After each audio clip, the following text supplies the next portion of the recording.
रोटारियन एवं ओडिशा मीडिया मिसिगले गठित हेब भाइब्रांट ओडिशा एपरी थीम को नहीं आयोजित होइतिला रोटारी सम्मान कार्यक्रम।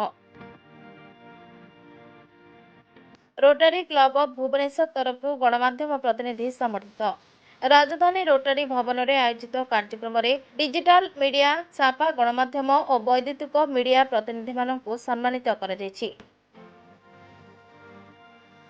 रोटारी जिला 3262 प्रांतपाल यज्ञाशीष महापात्र अध्यक्षतार आयोजित कार्यक्रम में संवादर संपादक सौम्यरंजन पट्टनायक मुख्य अतिथि भाव में जोगद समय रोटारी क्लब ऑफ भुवनेश्वर सभापति संपादक पुरस्कार चयन कमिटी चेयरमैन प्रमुख मंचासीन थे। Bureau report rainbow media.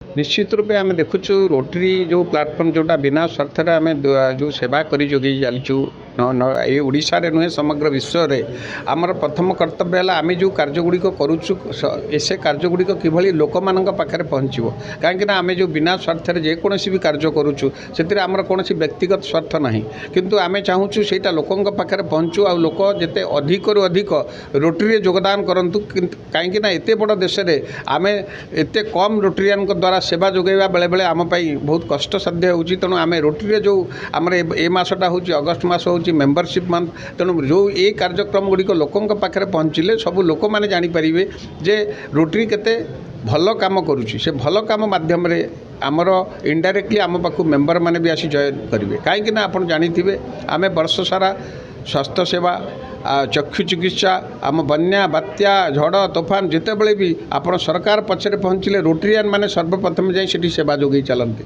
तेणु आम यू कार्यक्रम करुचु ता सहित आम देखो बिना पैसा आम काट्राक्ट ऑपरेशन करुचु हार्ट ऑपरेशन करुचु वर्तमान आम ए वर्षर गोटे प्रोजेक्ट करुचु स्वावलंबी प्रोजेक्ट जोटा कि जो माने हैंडीक्राफ्ट लोक मैंने अच्छा रोटरी रोजगार योजना जोटा आम करूँ मात्र 1000 टंका दे से तार से टलिटी नहीं से तार व्यवसाय करेंगे से यही विभिन्न जनहित कार्यक्रम आम रोटरी माध्यम करुचु से कार्यक्रम गुड़िक केमती साधारण लोकों पाखे पहुँचो आ तार गोटे बाट है से हूँ आम सांबादिक मैंने जो मैंने जर्नालीस्ट मैंने जो मैंने कि न्यूज पेपर रही प्रिंट मीडिया रही इलेक्ट्रोनिक्स मीडिया समस्त को आम जदि सांगे बांधिक रखिपर निश्चित रूपे से संवाद गुड़िक आम पाखे लोकों पाखे पहुँची पार तेणु मोर ये आपण मानक भी अनुरोध है जे आज ये जो कार्यक्रमटी ये कार्यक्रम आपण मान जिते अधिक रु अधिक रोटरी जो जनहितमूलक कार्यक्रम होची तार प्रचार प्रसार करने आपण मानक मु रोटरी गवर्नर हिसाब से अनुरोध रखुची। आमे रोटारी तरफ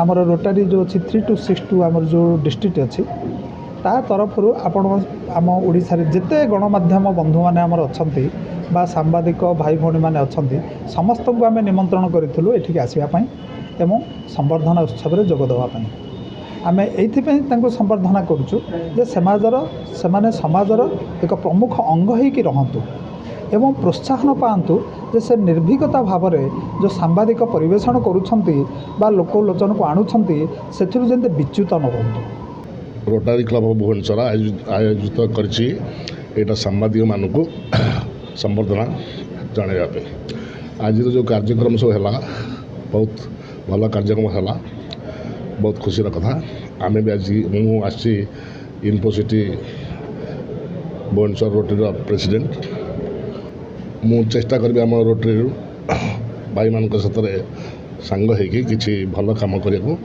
पूर्वतन प्रेसिडेंट भाई मान से आग्रह सहित से मत जी कही कि आम गोटे डायलिसिस सेंटर खोलू। रोटरी क्लब सहित मोर संपर्क बहुत पुराना रोटरी क्लब अनेक गुड़िए भल कम करुच्ची किंतु आज मु बहुत आनंदित जे से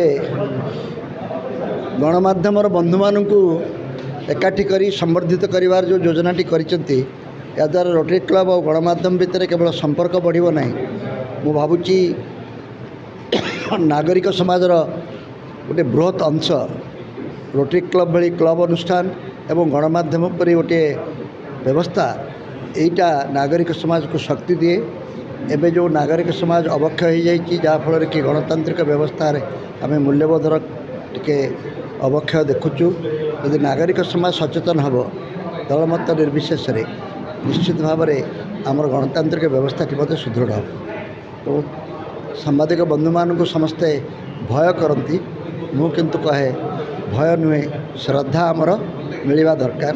ଯେଉଁ ସାମ୍ବାଦିକଟି ଶ୍ରଦ୍ଧା ଭାଜନ ହୁଏ ମୋ ବିଚାରରେ ସେ ହିଁ ସଫଳ ସାମ୍ବାଦିକ। ଗ୍ରହଣଶୀଳତା କଥା କହୁନି, ଗଣମାଧ୍ୟମ ଯଦି ଗୋଟିଏ ଥାଆନ୍ତା, ଅଧିକରୁ ଅଧିକ ଲୋକ ଶିକ୍ଷିତ ହେଉଛନ୍ତି, ସାକ୍ଷର ହେଉଛନ୍ତି, ସ୍ୱାଭାବିକ ଭାବରେ ଯଦି କେବଳ ଖବରକାଗଜଟି ଥାଆନ୍ତା ତାହେଲେ ଏହି ଶିକ୍ଷିତ ସାକ୍ଷର ବ୍ୟକ୍ତିମାନେ କେବଳ ଖବରକାଗଜ ହିଁ ପଢ଼ନ୍ତେ, ତାଙ୍କ ପାଖରେ ଟିଭି ନଥାନ୍ତା କି ଅନ୍ୟ କୌଣସି ମାଧ୍ୟମ ନଥାନ୍ତା। କିନ୍ତୁ ଯେତେବେଳେ ଅଧିକରୁ ଅଧିକ ନୂଆ ମାଧ୍ୟମ ତିଆରି ହେଉଛି, ସ୍ୱାଭାବିକ ଭାବରେ ସମସ୍ତେ ତାକୁ ଭାଗ ବାଣ୍ଟି କରି ନେବେ। ଡିଜିଟାଲ ମିଡ଼ିଆ ବା ସୋଶାଲ ମିଡ଼ିଆଟି ବର୍ତ୍ତମାନ ନୂଆ ହେଇଛି। ମୁଁ ଭାବୁଛି ସୋଶାଲ ମିଡ଼ିଆର ଗୋଟେ ବିରାଟ ବଡ଼ ଆଡ଼ଭାଣ୍ଟେଜ୍ ଅଛି।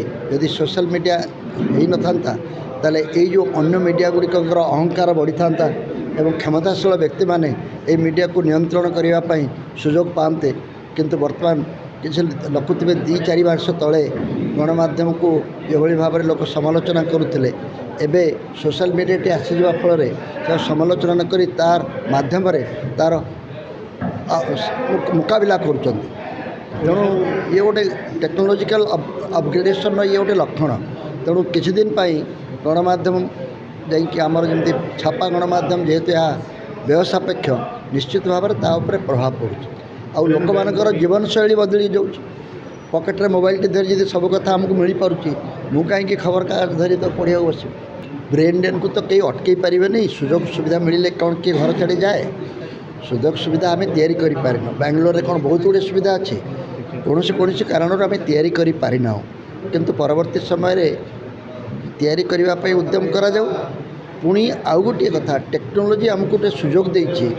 ସେଇ ବନ୍ଧୁମାନେ ଯେଉଁମାନେ ପ୍ରବାସୀ ଓଡ଼ିଆ ବୋଲି ଯାହାକୁ ଆମେ କହୁଛୁ, ପ୍ରବାସୀ ଓଡ଼ିଆମାନଙ୍କୁ ଓଡ଼ିଶା ସହିତ ଯୋଡ଼ିବା ପାଇଁ ଗୋଟେ ବିରାଟ ବଡ଼ ସୁଯୋଗ ଆମକୁ ମିଳିଛି, ଯେଉଁଥିପାଇଁ କି ଆମକୁ ବେଶୀ ଖର୍ଚ୍ଚାନ୍ତ ହେବାକୁ ପଡ଼ିବନି।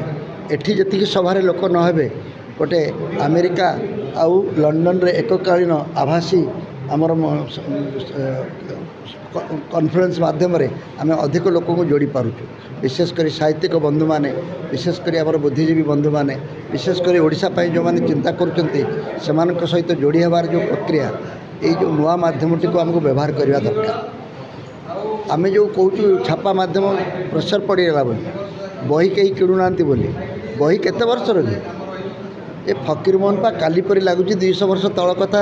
ଶଗଡ଼ ଗାଡ଼ିରେ ପ୍ରିଣ୍ଟିଂ ପ୍ରେସ୍ ନେଇକି ବାଲେଶ୍ୱରରେ ପହଞ୍ଚିଥିଲେ ଏବଂ ପ୍ରଥମ ଦିନ କାଳିଗୁଡ଼ା ନିଶି ହେଇଗଲା, ଛପା ହେଲା ନାହିଁ। ବହୁ କଷ୍ଟରେ ତାକୁ ତା ପରଦିନ ଅକ୍ଷର ବାହାରିଲା ବୋଲି କହିଲେ। କିନ୍ତୁ 200 ବର୍ଷ ତଳର କଥା। କ'ଣ 200 ବର୍ଷ ତଳେ ସାହିତ୍ୟ ନଥିଲା? 200 ବର୍ଷ ତଳେ କ'ଣ କେହି କାହା ସହିତ ଯୋଗାଯୋଗ କରୁନଥିଲେ?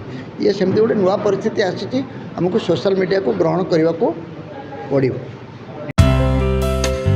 Please watch current updates in Rainbow Digital. Stay logged in www.rainbowodisha.com. Subscribe our channel in YouTube and press the bell icon.